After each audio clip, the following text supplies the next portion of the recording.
Guys, അപ്പോൾ ഇന്നത്തെ video എന്ന് പറഞ്ഞിട്ട് സ്ക്രബ് നിങ്ങൾക്ക് പരിചയപ്പെടുത്താൻ വേണ്ടിയിട്ടാണ്. Blackheads, whiteheads remove ചെയ്യാനും അതുപോലെ കുട്ടി കുട്ടി പിമ്പിൾസ് റിമൂവ് ചെയ്യാനും അതുപോലെ പിമ്പിൾസിന് ശേഷമുള്ള മാർക്ക് റിമൂവ് ചെയ്യാനും ഒക്കെ സഹായിക്കുന്ന ഒരു സിമ്പിൾ സ്ക്രബാണ്.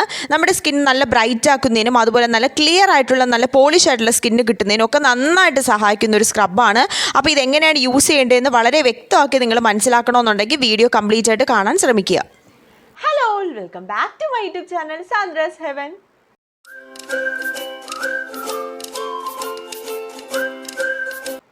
ഹലോ ഗൈസ്, അപ്പോൾ നമ്മുടെ ഇന്നത്തെ വീഡിയോ എന്ന് പറയുന്നത് നമ്മുടെ സ്ക്രബ് പരിചയപ്പെടുത്താൻ വേണ്ടിയിട്ടാണ്. ഫേസ് സ്ക്രബ് നമുക്ക് എല്ലാവർക്കും അറിയാവുന്ന ഒരു കാര്യമാണ്. നമ്മുടെ സ്കിന്ന് കുറച്ചും കൂടെ ബ്രൈറ്റൻ ആക്കാനും വേണ്ടിയിട്ടും അതേപോലെ തന്നെ നമ്മുടെ സ്കിന്നിൽ ഉണ്ടാകുന്ന അഴുക്കുകളൊക്കെ നല്ല പോലെ മാറ്റിയിട്ട് ഒരു പോളിഷ് നൽകാനും ഒക്കെ സഹായിക്കുന്ന ഒരു സംഭവമാണ് സ്ക്രബ് എന്ന് പറയുന്നത്. നമ്മളിപ്പോൾ സ്ക്രബ് നോർമലി നമ്മൾ യൂസ് ചെയ്യുന്നത് അല്ലെങ്കിൽ ഒരു പാക്കറ്റിൽ കിട്ടുന്ന സ്ക്രബൊക്കെ നമ്മൾ യൂസ് ചെയ്യുന്നതെന്ന് പറഞ്ഞാൽ ഒരു കല്യാണമൊക്കെ വരുമ്പോഴോ അല്ലെങ്കിൽ എന്തെങ്കിലും ഫംഗ്ഷൻ വരുമ്പോഴോ പെട്ടെന്ന് നമുക്കൊരു ബ്രൈറ്റ് ആവാനൊക്കെ വേണ്ടിയിട്ടാണ് നമ്മൾ സ്ക്രബ് നോർമലി യൂസ് ചെയ്യുന്നത്. നമ്മുടെ ഈ ഫേസ് പാക്കൊക്കെ വാങ്ങിക്കാൻ ഭയങ്കര പൈസ ആകുമ്പോൾ സ്ക്രബൊക്കെ ചെറിയ പൈസയ്ക്ക് നല്ല ചെറിയ പാക്കറ്റിലൊക്കെ കിട്ടുന്നതായിരിക്കും. അപ്പോൾ അങ്ങനെയാണ് കൂടുതൽ പേരും സ്ക്രബ് എന്ന് പറഞ്ഞ സംഭവം യൂസ് ചെയ്യുന്നത്. എന്നാൽ നോർമലി സ്ക്രബ് എന്ന് പറയുന്ന സംഭവം നമ്മൾ യൂസ് ചെയ്യേണ്ടത് അങ്ങനെയല്ല. ഒരു ഫേസ് പാക്ക് യൂസ് ചെയ്യുന്നതിന് പകരം യൂസ് ചെയ്യേണ്ട ഒരു സംഭവമൊന്നുമല്ല സ്ക്രബ് എന്ന് പറയുന്നത്. നോർമലി നമ്മൾ സ്ക്രബ് യൂസ് ചെയ്യുന്നത് ഫേസ് വാഷ് പോലെ തന്നെയാണ്. ഫേസ് നന്നായിട്ട് പോളിഷ് ചെയ്യാൻ വേണ്ടിയിട്ടൊക്കെയാണ് സ്ക്രബ് യൂസ് ചെയ്യുന്നത്. പക്ഷേ ഫേസ് വാഷ് പോലെ നമുക്ക് എല്ലാ ദിവസവും സ്ക്രബ് യൂസ് ചെയ്യാൻ പറ്റുന്നില്ല. അത് നിങ്ങൾ മനസ്സിലാക്കുക. ഫേസ് സ്ക്രബ് എന്ന് പറയുന്നത് ഫേസ് വാഷ് എന്ന് പറഞ്ഞാൽ ഡിഫറെൻ്റ് ആണ്. നമുക്ക് അഴുക്കൊക്കെ കളയാൻ സ്ക്രബ് സഹായിക്കും എന്നുള്ളതല്ലാതെ ഇത് രണ്ടും ഒരേപോലെ നമുക്ക് യൂസ് ചെയ്യാൻ പറ്റുന്നതല്ല. ഫേസ് വാഷ് നമുക്ക് ഡെയിലി യൂസ് ചെയ്യാൻ പറ്റുന്നതാണ്. നമ്മുടെ സ്കിൻ ടൈപ്പ് അനുസരിച്ചുള്ള ഫേസ് വാഷ് ഏത് തന്നെയായിരുന്നാലും നമുക്ക് ഡെയിലി യൂസ് ചെയ്യാം. പക്ഷേ സ്ക്രബ് എന്ന് പറഞ്ഞത് നമ്മുടെ ഫേസ് അനുസരിച്ചുള്ളതാണെങ്കിൽ പോലും എല്ലാ ദിവസവും യൂസ് ചെയ്യാൻ പാടില്ല. ഒരു ആഴ്ചയിൽ ഒരു ദിവസമൊക്കെ മാത്രം നമ്മൾ ഫേസ് സ്ക്രബ് യൂസ് ചെയ്താൽ മതി. അതിൽ കൂടുതലൊന്നും ഫേസ് സ്ക്രബ് ഒരിക്കലും നമ്മൾ യൂസ് ചെയ്യാൻ പാടില്ല. പ്രത്യേകിച്ച് പാക്കറ്റിൽ കിട്ടുന്ന ഫേസ് സ്ക്രബുകളൊന്നും ഒരു ആഴ്ചയിൽ കൂടുതലോ അല്ലെങ്കിൽ ഒരാഴ്ചയിൽ 3-4 ദിവസമോ ഒന്നും യൂസ് ചെയ്യാൻ പാടില്ല. അത്രയ്ക്കും ഇമ്പോർട്ടൻ്റ് ആയിട്ടുള്ള കാര്യമാണ് ഞാൻ ഇപ്പോൾ പറയുന്നത്. ഫേസ് സ്ക്രബ് ഒരിക്കലും നമ്മൾ ഡെയിലി യൂസ് ചെയ്യാൻ നമ്മുടെ ഡെയിലി ലൈഫിൽ ഒരിക്കലും യൂസ് ചെയ്യാൻ പാടില്ല. എന്നാൽ നമുക്ക് പ്രിസർവേറ്റീവ് ആയിട്ട് അല്ലാതെ നമുക്ക് നാച്ചുറൽ ആയിട്ട് കിട്ടുന്ന സ്ക്രബ് ആണെങ്കിൽ പോലും ആഴ്ചയിൽ ഒരു ദിവസം മാത്രമേ നമ്മൾ സ്ക്രബ് യൂസ് ചെയ്യാൻ പാടുള്ളൂ. അപ്പം ഞാനിന്ന് കാണിച്ചിരുന്ന ഫസ്റ്റ് സ്ക്രബ് എന്ന് പറഞ്ഞാൽ ഭയങ്കര നാച്ചുറൽ ആയിട്ടുള്ള സംഭവമാണ്. പക്ഷെ നമ്മുടെ സ്കിന്നിന് നല്ലപോലെ പോളിഷ് ആക്കുന്നതിനും ബ്രൈറ്റനിങ് ആക്കുന്നതിനും ഒരു ഫേസ് പാക്ക് പോലെ തന്നെ നമുക്കൊരു ഇമ്പോർട്ടൻസ് കൊടുക്കാൻ സാധിക്കുന്ന ഒരു സ്ക്രബാണ്. ഇതെന്ന് പറയുന്നത് സ്ക്രബ് മാത്രം നമുക്ക് അങ്ങനെ കൺസിഡർ ചെയ്യാൻ പറ്റില്ല. പക്ഷെ നമ്മുടെ സ്കിന്നിന് ഒരു ബ്രൈറ്റ്നസ് കൊടുക്കുന്നതിനും നമ്മുടെ സ്കിന്ന് പോളിഷ് ചെയ്യുന്നതിനും നമുക്ക് ഡെഡ് സെൽസ് ഒക്കെ റിമൂവ് ചെയ്യുന്നതിനും അതുപോലെ തന്നെ നമ്മളെ ബ്ലാക്ക് ഹെഡ്സ്, വൈറ്റ് ഹെഡ്സ്, ഈ മൂക്കിൻ്റെ ഭാഗത്തുണ്ടാകുന്ന ബ്ലാക്ക് ഹെഡ്സ്, വൈറ്റ് ഹെഡ്സ് ഒക്കെ റിമൂവ് ചെയ്യാൻ സഹായിക്കും. ചെറിയ ചെറിയ കുട്ടി കുട്ടി പിമ്പിൾസ്, ഈ സ്റ്റാർട്ടിങ്ങിലുള്ള പിമ്പിൾസിനെയൊക്കെ നമുക്ക് റിമൂവ് ചെയ്യാൻ പറ്റും. അതുപോലെ പിമ്പിൾസ് മാർക്ക് നമുക്ക് ഉള്ള പിമ്പിൾസ് മാർക്കിനെ റെഡ്യൂസ് ചെയ്യാൻ സഹായിക്കുന്നതായിരിക്കും. അങ്ങനെ ഇതുപോലെ ഒരുപാട് കാര്യങ്ങൾ നമുക്ക് ഈ ഒരൊറ്റ സ്ക്രബ് കൊണ്ട് ചെയ്യാൻ സാധിക്കുന്നതായിരിക്കും. അപ്പോൾ ഇതെന്ന് പറയുന്ന സ്ക്രബ് ആഴ്ചയിൽ ഒരു ദിവസം മാത്രമേ യൂസ് ചെയ്യാൻ പാടുള്ളൂ. അതിൽ കൂടുതൽ ദിവസങ്ങളൊന്നും ഉപയോഗിക്കാൻ പാടില്ല. അപ്പോൾ നമ്മൾ പാക്ക് ഉണ്ടാക്കുന്ന സമയത്ത് പറയുന്നത് ആ ദിവസം എന്ന് വെച്ചാൽ ആഴ്ചയിൽ ഒരു ദിവസം മാത്രം നിങ്ങൾ യൂസ് ചെയ്യുക. ഏതെങ്കിലും ഒരു നേരം, ഒരു വൈകിട്ട് സമയത്തൊക്കെ യൂസ് ചെയ്യുന്നത് നല്ലത്. നമ്മൾ പുറത്തോട്ടൊക്കെ പോയിട്ട് നമുക്ക് ടാനൊക്കെ പിടിച്ച് കറുത്ത് കരിവാലിച്ചൊക്കെ ഇരിക്കുന്ന സമയത്ത് പുറത്ത് പോയിട്ട് വന്നതിന് ശേഷം ഇത് യൂസ് ചെയ്താണ്ടല്ലോ നല്ല ബ്രൈറ്റ്, നമുക്ക് ഒരു സ്കിന്ന് നമുക്ക് കണ്ടാൽ തന്നെ മനസ്സിലാവും നന്നായിട്ടൊരു ബ്രൈറ്റ്നസ് ഉണ്ടാക്കാൻ സാധിക്കും. എന്നും പറഞ്ഞ് ഇതാണ് ഞാൻ പറയാൻ പോകുന്നത്. നമുക്ക് ആ യൂസ് ചെയ്യുന്ന സമയത്ത് നല്ല ബ്രൈറ്റ്നസ് തോന്നിക്കും എന്ന് പറഞ്ഞ് എല്ലാ ദിവസവും കയറി യൂസ് ചെയ്ത് കഴിഞ്ഞാൽ സ്കിന്നൊക്കെ ആകെ പൊളിഞ്ഞ് കുളമായി പോകും. അതുകൊണ്ടാണ് പറയുന്നത് ആഴ്ചയിൽ ഒരു ദിവസം മാത്രമേ ഇത് യൂസ് ചെയ്യാൻ പാടുള്ളൂ. അപ്പോൾ ഇതിനെപ്പറ്റിയുള്ള ഏകദേശം ഐഡിയ നിങ്ങൾക്ക് കിട്ടിയെന്ന് വിചാരിക്കുന്നു. എന്നിട്ട് നമുക്ക് സ്ക്രബ് ഉണ്ടാക്കുന്നത് എങ്ങനെയാണെന്ന് നോക്കാം. വെറും 2 സാധനങ്ങൾ മാത്രം മതി. നോർമലായിട്ട് നമുക്ക് നമ്മുടെ എല്ലാവരുടെയും വീടുകളിലൊക്കെ ഉള്ള സാധനമാണ്. നമുക്ക് അല്ലെങ്കിൽ പാക്കറ്റിൽ നമുക്ക് ഏത് സൂപ്പർ മാർക്കറ്റിൽ പോയാലും നമ്മൾ ത്രിവേണി സ്റ്റോർ അല്ലെങ്കിൽ ത്രിവേണി സ്റ്റോർ, പിന്നെ നമ്മുടെ മാവേലി അല്ലെങ്കിൽ നമ്മുടെ അങ്ങനെയുള്ള ഏത് സ്റ്റോറിൽ പോലും നമുക്ക് ഈ ഒരു സാധനം കിട്ടുന്നതായിരിക്കും. നമുക്ക് കടയിൽ നോർമലായിട്ട് കിട്ടുന്ന ഒരു സാധനം തന്നെയാണ്. നിങ്ങൾക്ക് വാങ്ങിച്ചു കഴിഞ്ഞാൽ ഒരു മാസത്തിൽ കൂടുതൽ നമുക്കിത് യൂസ് ചെയ്യാൻ പറ്റുന്നതായിരിക്കും. അപ്പോൾ നമുക്ക് എന്തായാലും ഇനി സ്ക്രബ് എങ്ങനെയാണ് ഉണ്ടാക്കുന്നതെന്ന് നോക്കാം. അതിന് മുന്നേ എന്നെ ആദ്യമായിട്ട് കാണുന്നവരാണെങ്കിൽ എൻ്റെ പേര് സാന്ദ്ര, ഞാൻ ഒരു ബ്യൂട്ടി വ്ളോഗറാണ്. അപ്പോൾ നിങ്ങൾക്ക് വീഡിയോ ഇഷ്ടപ്പെട്ടാണെങ്കിൽ ലൈക്ക് ചെയ്യുക, ഷെയർ ചെയ്യുക, കമൻറ്റ് ചെയ്യുക, സബ്സ്ക്രൈബ് ചെയ്യുക. അപ്പോൾ സബ്സ്ക്രൈബ് ചെയ്ത് ചാനൽ സപ്പോർട്ട് ചെയ്യാൻ മറക്കരുത്. അതുപോലെ ഇതേപോലെയുള്ള വീഡിയോസ് ആവശ്യമുള്ള ആൾക്കാർക്ക് നിങ്ങൾ ഈ വീഡിയോ ഷെയർ ചെയ്ത് കൊടുത്താൽ അവർക്കും യൂസ്ഫുൾ ആയിരിക്കും. അപ്പോൾ നമുക്ക് എന്തായാലും ഇനി സ്ക്രബ് എങ്ങനെയാണ് തയ്യാറാക്കേണ്ടത് നോക്കാം. ഹലോ ഗൈസ്, അപ്പോൾ നമ്മൾ സ്ക്രബ് തയ്യാറാക്കാൻ വേണ്ടിയിട്ട് ഇവിടെ എടുത്തിട്ടുള്ള കൂരവാണ്. കൂരവ് നിങ്ങൾക്ക് അറിയാം, ഇങ്ങനെയാണ് നമുക്ക് കൂരവ് കിട്ടുന്നത്. അല്ല, പൊടിച്ച കൂരവല്ല. അത് നമുക്ക് കുട്ടികൾക്ക് ഉണ്ടാക്കുന്ന സമയത്ത് കഴുകി വൃത്തിയാക്കി പൊടിച്ചെടുക്കുന്നതാണ്. ഇത് നോർമലായിട്ട് നമുക്ക് കടയിൽ നിന്ന് വാങ്ങിക്കാൻ കിട്ടുന്നതാണ്. ഞാൻ ഒരു പാക്കറ്റ് കാണിച്ചിട്ടുണ്ട്. അങ്ങനെയുള്ള പാക്കറ്റിലായിരിക്കും ഇത് കിട്ടുന്നത്. ഭയങ്കര വിലയൊന്നും കാണില്ല. ഒരു നോർമൽ റേറ്റിൽ തന്നെ ഇതുപോലെ ബോൾസ് ആയിട്ടായിരിക്കും ഇരിക്കുന്നത്. അതാണ് നമുക്ക് ആവശ്യമെന്ന് പറയുന്നത്. അത് നമ്മൾ ജസ്റ്റ് ഒന്ന് മിക്സിയിലെടുത്ത് ജസ്റ്റ് ഒന്ന് ക്രഷ് ചെയ്തെടുക്കുകയാണ് ചെയ്യുന്നത്. ജസ്റ്റ് ഒന്ന് അടിച്ചെടുത്താൽ മതി. ഒരുപാട് അങ്ങ് ഗ്രൈൻഡ് ചെയ്യരുത്. കുറച്ച് മതി. ഇതിൽ കണ്ടാൽ നിങ്ങൾക്ക് മനസ്സിലാവും, കുറച്ച് മാത്രമേ ഗ്രൈൻഡ് ആയിട്ടുള്ളൂ, ബാക്കി കുറച്ച് അതുപോലെ തന്നെ ബോൾസ് ആയിട്ട് തന്നെ കിടപ്പുണ്ട്. അപ്പോൾ ഇതാണ് നമ്മുടെ സ്ക്രബിലെ മെയിൻ ഐറ്റം എന്ന് പറയുന്നത്, ഇതാണ് കുരവാണ്. അപ്പോൾ അതുകൊണ്ട് തന്നെ നിങ്ങളുടെ ഈ സ്ക്രബായിട്ടാണ് യൂസ് ചെയ്യുന്നത്. അതുകൊണ്ടാണ് ഞാൻ ഒരുപാട് അങ്ങ് മിക്സ് ചെയ്യേണ്ടെന്ന് പറഞ്ഞത്. നമ്മളിപ്പോൾ പാക്കൊക്കെ അപ്ലൈ ചെയ്യാനാണെങ്കിൽ ഫുൾ നന്നായിട്ട് മിക്സ് ചെയ്തെടുക്കണം. പക്ഷേ ഇത് നമുക്കതിൻ്റെ ആവശ്യമില്ല.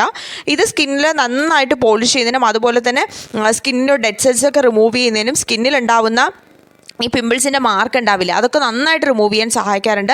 നമ്മൾ അതിലേക്ക് കുറച്ച് പാൽ മാത്രമേ ആഡ് ചെയ്ത് കൊടുക്കുന്നുള്ളൂ. ഇത് കണ്ടോ, ഇത് മുങ്ങി കിടക്കുന്നൊരു രീതിയിൽ വേണം പാൽ ആഡ് ചെയ്ത് കൊടുക്കാൻ. എന്നാൽ ഓവർ ആവാൻ പാടില്ല. ചെറുതായിട്ട് ജസ്റ്റ് ഒന്ന് മിക്സ് ചെയ്തെടുത്താൽ മാത്രം മതി. പിന്നെ നമ്മളിത് സോക്ക് ചെയ്യാൻ വെച്ചിട്ടുണ്ട്, ഒരു 4 മണിക്കൂർ സോക്ക് ചെയ്യാൻ വെച്ചു. പക്ഷേ നിങ്ങൾക്ക് സോക്ക് ചെയ്യാൻ വെച്ചാലും വലിയ വ്യത്യാസമൊന്നും കാണാൻ പോകുന്നില്ല. പക്ഷേ അത് ഉള്ളിലേക്ക് ആ ഒരു പാലിൻ്റെ മിക്സ്ചറും കൂടി മിക്സ് ആവാൻ വേണ്ടിയിട്ട് മാത്രമാണ് നമ്മളൊരു 4 മണിക്കൂറൊക്കെ ഇതെന്താണ് സോക്ക് ചെയ്യാൻ വെച്ചിരിക്കുന്നത്. അപ്പോൾ ഞാൻ ഈ സോക്ക് ചെയ്ത് കഴിഞ്ഞതിന് ശേഷമാണ് ഇപ്പോൾ നിങ്ങൾ കാണുന്നത്. പക്ഷേ ഒരു വ്യത്യാസം നിങ്ങൾക്ക് ഇപ്പോൾ തോന്നില്ല അല്ലേ, സോക്ക് ചെയ്യാൻ വെച്ചിരുന്നാൽ ആ ഒരു വ്യത്യാസം തോന്നില്ല. പക്ഷേ നമ്മളത് 4 മണിക്കൂർ വച്ചിരിക്കണം, നിർബന്ധമാണ്. അങ്ങനെ വെച്ചിരുന്നാൽ മാത്രമേ ആ ഒരു പാലും ആ ഒരു കൂരവും കൂടി ജസ്റ്റെങ്കിലും ഒന്ന് സോക്കായിട്ട് വരുള്ളൂ. അതല്ലെങ്കിൽ വെറുതെ എന്തോ എടുത്ത് തേക്കുന്നത് പോലെ ഇരിക്കും. അപ്പോൾ അതുകൊണ്ടാണ് ജസ്റ്റ് നമ്മളെടുത്തിട്ട് ഫേസിലേക്ക് അപ്ലൈ ചെയ്ത് കൊടുക്കുന്നുണ്ട്. അപ്പോൾ ഇതുപോലെ അപ്ലൈ ചെയ്ത് കൊടുക്കണം. നമ്മൾ അപ്ലൈ ചെയ്യുന്ന സമയത്ത് ജസ്റ്റ് ഇങ്ങനെ ഒരുപാട് അങ്ങോട്ട് വാരി തേച്ച് എന്ന് വെച്ചാൽ ഒരുപാട് അങ്ങോട്ട് ഉരയ്ക്കരുത്. ജസ്റ്റ് ഒരു നല്ല സ്മൂത്തായിട്ട് സ്ക്രബ് ചെയ്ത് കൊടുക്കുക. അതായത് ഇതുപോലെ നല്ല സ്മൂത്തായിട്ട് സ്ക്രബ് ചെയ്ത് കൊടുക്കുക. ഞാനിപ്പോൾ സ്പീഡിൽ കാണിച്ചു തരും. അതായത് വീഡിയോ ഒരുപാട് ലെങ്ത് ആയിപ്പോൾ അതുകൊണ്ടാണ് വീഡിയോ കുറച്ചും കൂടി സ്പീഡാക്കിയാണ് ഇതിൽ കാണിക്കുന്നത്. ഇതിപ്പം നോർമൽ സ്പീഡിലാണ് കാണിക്കുന്നത്. ഇതിപ്പോൾ സ്പീഡ് കൂട്ടിയിട്ടുണ്ട്. ഇതുപോലെ നിങ്ങൾ സ്ക്രബ് ചെയ്ത് കൊടുക്കരുത്. നോർമലിൽ ഇട്ട് കഴിഞ്ഞാൽ ഇത്രയും സ്പീഡില്ല. അപ്പോൾ അതുകൊണ്ടാണ് പറയുന്നത്. അപ്പോൾ ഈ ഒരു ജെൻറ്റിലായിട്ട് അത് നല്ല സ്മൂത്തായിട്ട് മസാജ് ചെയ്ത് കൊടുക്കുക. ഓവറായിട്ട് സ്കിന്നിലിട്ട് ഉരച്ച് തേച്ച് കഴിവരുത്. മുഖമാണ്, അല്ല ശരീരമല്ല. നമ്മൾ ഈ എടുത്തു വെച്ച് ഉരച്ച് തേച്ച് കഴിവുന്നത് പോലെ അല്ല മുഖത്ത് തേക്കുന്നത്.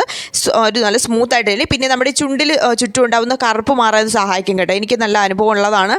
എനിക്ക് ഈ പിമ്പിൾസ് നമ്മുടെ ലിപ്പിൻ്റെ പിഗ്മെൻറ്റേഷൻ കൊണ്ട് ചുണ്ടിന് ചുറ്റും കറുപ്പുണ്ടായിരുന്നു. അപ്പോൾ അതുകൊണ്ട് തന്നെ നിങ്ങൾ അങ്ങനെ ചെയ്ത് കഴിഞ്ഞാൽ നന്നായിട്ട്. പിന്നെ കണ്ണിന് ചുറ്റും എടുത്തു വെച്ച് ഉരച്ച് തേക്കരുത്. ഓക്കെ, കണ്ണിൽ ചുറ്റും തേക്കരുത്. പിന്നെ പിരികത്തിലാവരുത്. കണ്ണിൽ ഒരിക്കലും ഇതാവാൻ പാടില്ല. അതുകൊണ്ട് കണ്ണിന് ചുറ്റും ഇതൊരിക്കലും സ്ക്രബ് ചെയ്ത് കൊടുക്കരുത്. ഇതുപോലെ ജെന്റിലി ഇടുന്ന സ്ക്രബ് ചെയ്ത് കൊടുക്കുക. സ്മൂത്തായിട്ട് സ്ക്രബ് ചെയ്യാവൂ. ഞാനിപ്പോൾ വീഡിയോ സ്പീഡിലിട്ട് കാണിക്കുന്നത് കൊണ്ടാണ് നിങ്ങൾക്ക് അത്രയും സ്പീഡ് തോന്നുന്നത്. അങ്ങനെയല്ല, സ്മൂത്തായിട്ട് സ്ക്രബ് ചെയ്ത് കൊടുക്കുക. ഒരു 5 മിനിറ്റ് ഒന്ന് വെയിറ്റ് ചെയ്യാൻ കൊടുക്കുക. അപ്പോൾ നിങ്ങൾക്കിപ്പോൾ മനസ്സിലാവും ജസ്റ്റ് ഒന്ന് ഡ്രൈ ആയിട്ടുണ്ട്. ഒരു ഓവറല്ല, ഒരു മിഡിൽ. അപ്പോൾ നമുക്കിത് വാഷ് ചെയ്ത് കളയുമ്പോൾ അത് ഇളവി വരുന്നുണ്ട്. നിങ്ങൾക്ക് കണ്ടാൽ മനസ്സിലാവും. ഒരുപാട് നമുക്കതിട്ട് ഉരച്ചിങ്ങ് എടുക്കേണ്ട ആവശ്യം വരാറില്ല. അപ്പം നോർമൽ ഡ്രൈ ആവുക എന്ന് മാത്രമേ ഉള്ളൂ. നമ്മൾ എന്ത് പാക്ക് അപ്ലൈ ചെയ്താലും ഹാഫ് ഡ്രൈ മാത്രമേ ആകാവൂ. അതിൽ കൂടുതൽ ഡ്രൈ ആവാൻ പാടില്ല. ഇപ്പം ഞാനിത് വാഷ് ചെയ്ത് കളയുമ്പോൾ നമുക്കൊരു ബ്രൈറ്റ്നസ് നിങ്ങൾക്ക് തോന്നുന്നുണ്ടാവാം എന്നും പറഞ്ഞ് എല്ലാ ദിവസവും എടുത്ത് വെച്ച് അപ്ലൈ ചെയ്യരുത്. ആഴ്ചയിൽ ഒരു ദിവസം മാത്രമേ ഇത് ഉപയോഗിക്കാവൂ. ഇതൊരു സ്ക്രബാണ്. അപ്പോൾ അത് നിങ്ങൾ മനസ്സിലാക്കുക. ഇതിപ്പോൾ ഞാൻ ഇപ്പോൾ അപ്ലൈ ചെയ്യുമ്പോൾ നിങ്ങൾക്ക് മനസ്സിലാവുന്നുണ്ട് ജസ്റ്റ് ഒരു ബ്രൈറ്റ്നസ് കിട്ടിയിട്ടുണ്ട്. ആ ബ്രൈറ്റ്നസ് അങ്ങനെ തന്നെ നിലനിൽക്കും കേട്ടോ. ഇതൊരിക്കലും മാറില്ല. ആ ബ്രൈറ്റ്നസ് നമുക്ക് കിട്ടുന്നതായിരിക്കും. പക്ഷേ ഡെയിലി യൂസ് ചെയ്യാൻ പാടില്ല. ഇപ്പോൾ തന്നെ നിങ്ങൾക്ക് മനസ്സിലായി നന്നായിട്ട് ഈ ബ്ലാക്ക് ഹെഡ്സ് വൈറ്റ് ഹെഡ്സ് മാറും. അപ്പോൾ അതുകൊണ്ട് തന്നെ ഈ മൂക്കിന് ചുറ്റും നന്നായിട്ട് ജസ്റ്റ് ഒന്ന് സ്ക്രബ് ചെയ്ത് കൊടുക്കുക. അത് വാഷ് ചെയ്യുമ്പോഴും അതിന് മുന്നേയും ജസ്റ്റ് ഒന്ന് സ്ക്രബ് ചെയ്ത് കൊടുക്കുക മൂക്കിന് ചുറ്റും. ഓക്കെ, കണ്ണിലൊന്നും സ്ക്രബ് ചെയ്യാൻ പാടില്ല. കണ്ണിന് ചുറ്റും ഒരിക്കലും സ്ക്രബ് ചെയ്യരുത്. നിങ്ങൾക്ക് വേണമെങ്കിൽ കഴുത്തിലും കൂടെ അപ്ലൈ ചെയ്യാം കേട്ടോ. കഴുത്തിൽ ചെറിയ പിമ്പിൾസൊക്കെ വരാറുള്ള ആൾക്കാരുണ്ട്. അപ്പോൾ കഴുത്തിൽ അപ്ലൈ ചെയ്താൽ ഒരു പ്രശ്നമില്ല. കഴുത്തിൽ അപ്ലൈ ചെയ്ത് കഴിഞ്ഞാൽ നന്നായിട്ടിരിക്കും കേട്ടോ. അപ്പോൾ അത് നിങ്ങൾ ജസ്റ്റ് ഒന്ന് ശ്രദ്ധിച്ച് നോക്കുക. അപ്പം ഇത്രയേ ഉള്ളൂ. ആഴ്ചയിൽ ഒരു ദിവസം അപ്ലൈ ചെയ്യുക. വൈകിട്ട് സമയത്ത് അപ്ലൈ ചെയ്യുക. നോർമൽ ഡ്രൈ ആവേണ്ട, ഹാഫ് ഡ്രൈ മാത്രം ആയതിനു ശേഷം ജെന്റ്ലി ഒന്ന് വാഷ് ചെയ്ത് കൊടുക്കുക. എന്നിട്ടൊന്ന് വൈപ്പ് ചെയ്തെടുക്കുക. അത്രയും മാത്രമേ ഉള്ളൂ. ഇപ്പോൾ നിങ്ങൾക്ക് മനസ്സിലാവും ഒരു ചെറിയ ബ്രൈറ്റ്നസ് എൻ്റെ ഫേസിൽ വന്നിട്ടുള്ളത്. അപ്പോൾ അതുകൊണ്ടാണ് എടുത്തെടുത്ത് പറയുന്നത്. ആഴ്ചയിൽ ഒരു ദിവസം അല്ലാതെ ഇതിൽ കൂടുതലൊന്നും ഉപയോഗിക്കാൻ പാടില്ല. അത് ഏത് സ്കിന്നായിരുന്നാലും എല്ലാ സ്കിൻ ടൈപ്പിനും ഇത് പറ്റുന്നതായിരിക്കും. പാലുള്ളതെന്ന് പറഞ്ഞിട്ട് പേടിക്കേണ്ട ആവശ്യമൊന്നുമില്ല. പാല് നമ്മൾ ഡയറക്റ്റായിട്ടല്ല അപ്ലൈ ചെയ്യുന്നത്. നമ്മൾ ഒന്നിലും മിക്സ് ചെയ്തിട്ട് അപ്ലൈ ചെയ്യുന്നതുകൊണ്ട് തന്നെ ഓയിൽ സ്കിന്നിന് പാൽ അപ്ലൈ ചെയ്താൽ വലിയ പ്രശ്നമൊന്നും വരാറില്ല. എൻ്റെ ഓയിൽ സ്കിന്നാണ്, ഞാനിത് യൂസ് ചെയ്യാറുണ്ട്. ഓയിൽ കൺട്രോൾ ചെയ്യണമെന്ന് മാത്രമേ ഉള്ളൂ. അതിന് വേണ്ടിയിട്ട് മോയ്സ്ചറൈസർ യൂസ് ചെയ്യാമെന്ന് മാത്രമേ ഉള്ളൂ. പിന്നെ നിങ്ങൾക്ക് വേണമെന്നുണ്ടെങ്കിൽ സൺസ്ക്രീൻ, പുറത്തു പോകുമ്പോൾ സൺസ്ക്രീൻ യൂസ് ചെയ്ത് കഴിഞ്ഞാൽ നല്ലതായിരിക്കും. അത് ഞാൻ എപ്പോഴും പറയുന്ന കാര്യമാണ്. സൺസ്ക്രീൻ യൂസ് ചെയ്തില്ലെങ്കിൽ പിന്നെ നിങ്ങൾക്ക് വലിയ പ്രയോജനമൊന്നും കിട്ടില്ല. ഗൈസ്, അപ്പോൾ നിങ്ങൾക്ക് വീഡിയോ ഇഷ്ടപ്പെട്ടെന്ന് വിചാരിക്കുന്നു. അപ്പോൾ സ്ക്രബ് നിങ്ങൾ യൂസ് ചെയ്തിട്ട് നിങ്ങളുടെ കമൻറ്റ് നിങ്ങൾക്ക് എന്താ തോന്നിയെന്ന് വെച്ചാൽ അത് കമൻറ്റ് ചെയ്യാൻ മറക്കരുത്. അപ്പോൾ വളരെ സിമ്പിളായിട്ട് നിങ്ങൾക്ക് തന്നെ കണ്ടപ്പോൾ മനസ്സിലായെന്ന് ഞാൻ വിചാരിക്കുന്നുണ്ട്. ഭയങ്കര സിമ്പിളാണ്. ജസ്റ്റ് ഒന്ന് സ്ക്രബ് ചെയ്ത് കൊടുത്താൽ മാത്രം മതി. ആഴ്ചയിൽ ഒരു ദിവസം യൂസ് ചെയ്ത് കഴിഞ്ഞാൽ നല്ലൊരു റിസൾട്ട് നമുക്ക് കിട്ടുന്നതായിരിക്കും. പക്ഷേ ഇത് യൂസ് ചെയ്യുന്ന രീതി അനുസരിച്ചിരിക്കും. ചുമ്മാതെ അങ്ങ് എടുത്ത് വെച്ച് തേച്ചിട്ട് ഒരു കാര്യമില്ല. ഞാൻ പറയുന്ന രീതിക്ക് തന്നെ ചെയ്ത് കഴിഞ്ഞാൽ നല്ലൊരു റിസൾട്ട് ഉണ്ടാക്കിയെടുക്കും. എന്നിട്ട് അവസാനം എൻ്റെ പേര് പറയരുത്. ഞാൻ പറയുന്ന രീതിക്ക് അനുസരിച്ച് ചെയ്താൽ മാത്രമേ ആ ഒരു റിസൾട്ട് കിട്ടുള്ളൂ. അപ്പോൾ അത് നിങ്ങൾ ചെയ്തു നോക്കുക. എന്തായാലും നിങ്ങൾക്ക് യൂസ് ചെയ്തിട്ട് നിങ്ങളുടെ റിസൾട്ട് എന്തായാലും കമൻറ്റ് ചെയ്യാൻ മറക്കരുത്. അപ്പോൾ എന്തായാലും ഇന്നത്തെ വീഡിയോ ഇത്രേ ഉള്ളൂ. അപ്പം പുതിയ കാര്യങ്ങളും പുതിയ വീഡിയോസൊക്കെ ആയിട്ട് ഇനി വരുന്നതായിരിക്കും. അപ്പോൾ അതുവരെ ബൈ ബൈ.